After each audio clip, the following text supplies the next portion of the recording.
అన్న అన్న ఒక పౌచ్ తీసుకో అన్న, 100 రూపాయలే అన్న, ఒక పౌచ్ తీసుకో అన్న. ఒకటి ఇయ్యండి. సరే అన్న. అరే కళ్ళు కనిపిస్తలేనట్టున్నాయిగా, బయట తీసుకునేది ఏదో ఈడనే తీసుకుందాం. ఎంత నా పౌచు? అన్న ఒక్క పౌచ్ 100 రూపాయలు అన్న, లాస్ట్ 2 మిగిలిన అన్న, ఈ 2 తీసుకోండి అన్న.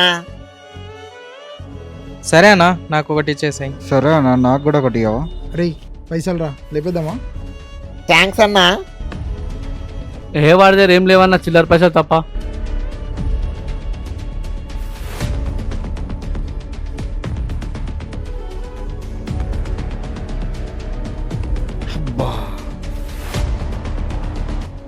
రేయ్ వాడి దగ్గర చిల్లర అన్న వదరా, పెద్ద పెద్ద నోట్లున్నాయి. చల్ నడువురా బై. ఆగనా ఇక్కడ జనాలు ఉన్నారన్నా, ముంగడ వెనక కొట్టుదాం. ఆగన్నా.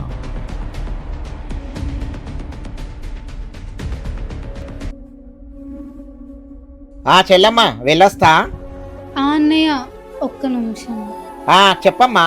అన్నయ్య నువ్వు ఒక్కడివే ఎంత కష్టపడుతున్నావు, రూమ్ రెంట్ అని, కాలేజ్ ఫీజు అని. నేను కూడా కాలేజ్ మానేసి ఏమైనా పనికి వెళ్తా అన్నయ్య.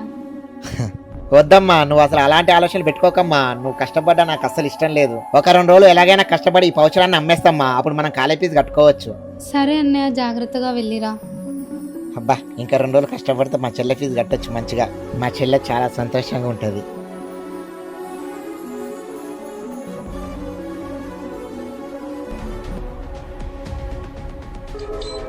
రాముణ్ణి చూడు, కోరింది చేటివాడు, ఆ సుందరాంగుణ్ణి చూడు, మా తల్లి సీతమ్మ చూడు. రేయ్ పోనీరా జల్దీ పోనీరా. ఓకే అన్న. రేయ్ పోనీరా వన్ ముందాపురా, వన్ ముందా. పోయి బ్యాగ్ ఉంచుకొని రాపో అన్న. బ్యాగీరా అన్న, ఎవరన్నా అన్న?